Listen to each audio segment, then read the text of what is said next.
The Africa Trade Barometer looked at developments in 10 countries including South Africa, Nigeria and Zambia, with a report sharing comparative data on trade openness, access to finance, macroeconomic stability, policy and infrastructure development.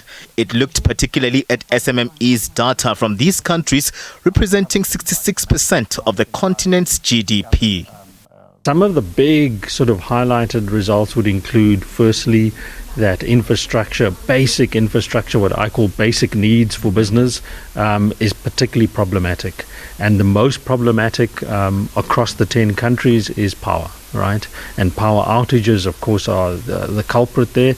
And you tend to find that almost all economies or all firms in these countries score power outages or the power challenge as the most serious constraint to doing business.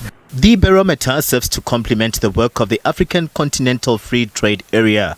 It says the impediments will need to be attended to speedily if the signed trade agreement was to start bearing fruit. The third tool that is critical for implementation of the AfCFTA is, of course, trade supporting infrastructure. We know that the African continent has a deficit of over $130 billion in infrastructure. This deficit is also an opportunity for investments either by pension funds, private equity firms, sovereign governments, international partners. The AfCFTA Secretariat is calling on the private sector and government to play a role in addressing the key tariff and non-tariff barriers. It believes concerted efforts can help the economies from the continent to trade better. The bank says it is ready.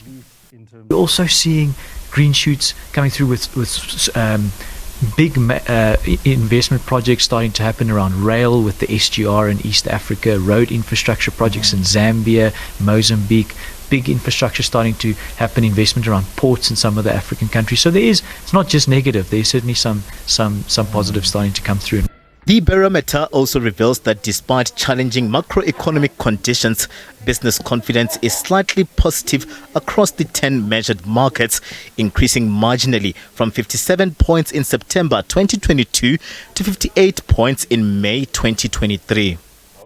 A call for closer coordination on local and global supply chains, with the barometer speaking of a need for significant development, particularly on infrastructural challenges that hamper business development.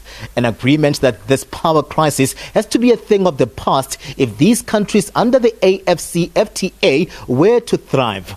Katlego Logodi, SABC News, Randburg.